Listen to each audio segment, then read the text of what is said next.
Kapal-kapal penyeberangan Ketapang Gilimanuk. Nah, jadi belakangan ini sempat rame ya video-video yang beredar mengenai penyeberangan Ketapang Gilimanuk dan tenggelamnya KMP Tunu Pratama Jaya. Dan kalau saya baca-baca di komentar di beberapa video yang sempat rame belakangan ini, ada yang menjadi pertanyaan dan ada yang katanya kapal-kapal di pelabuhan Ketapang Gilimanuk, ada beberapa kapal yang sudah tua dan tidak layak untuk beroperasi tetapi masih melakukan penyeberangan, dan ada lagi yang katanya ada beberapa kapal yang ABK-nya tidak melakukan safety penuh.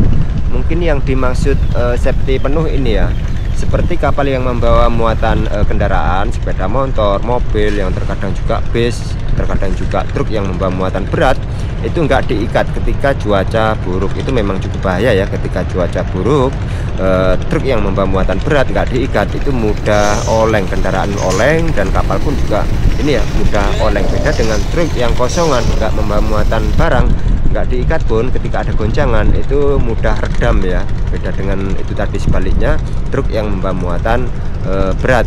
Dan pengalaman saya dulu ya, yang sering keluar masuk ke Bali, yang terkadang cuaca nggak menentu, tiba-tiba ada arus ombak besar, memang ada truk yang nggak diikat.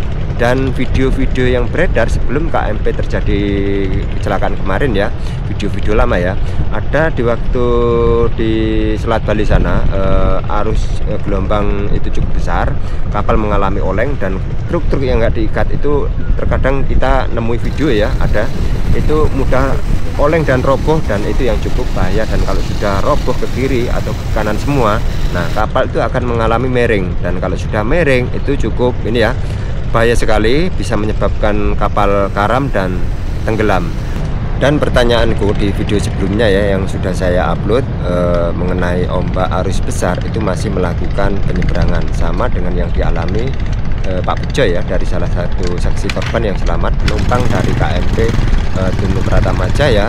Waktu itu dari awal kapal jalan, ombak arusnya itu cukup besar. Kenapa masih melakukan penyeberangan yang seharusnya itu untuk sementara itu berhenti dulu? Dan di video kali ini saya mau bertanya lagi, semoga dari pihak perusahaan kapal Ketapang Gilimanuk ataupun pihak-pihak manapun itu bisa memberikan jawaban yang tepat, nggak seperti video yang kemarin saya upload, gelombang arus cukup besar, kenapa masih meneruskan penyeberangan. Dan video yang saya upload kemarin itu nggak ada jawaban yang tepat, dan semoga video yang saya buat pertanyaanku kali ini ada jawaban yang tepat.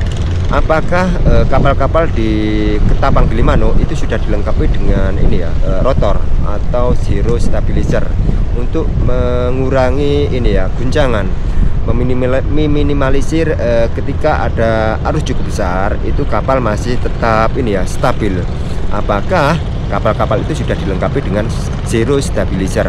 Dan kalau nggak dilengkapi, alasannya kenapa? Dan kalau sudah dilengkapi, kenapa masih gonjang-ganjing ya, seperti oleng-oleng gitu ketika ada arus cukup besar di situ? Dan apakah nggak dilengkapi cukup bahaya?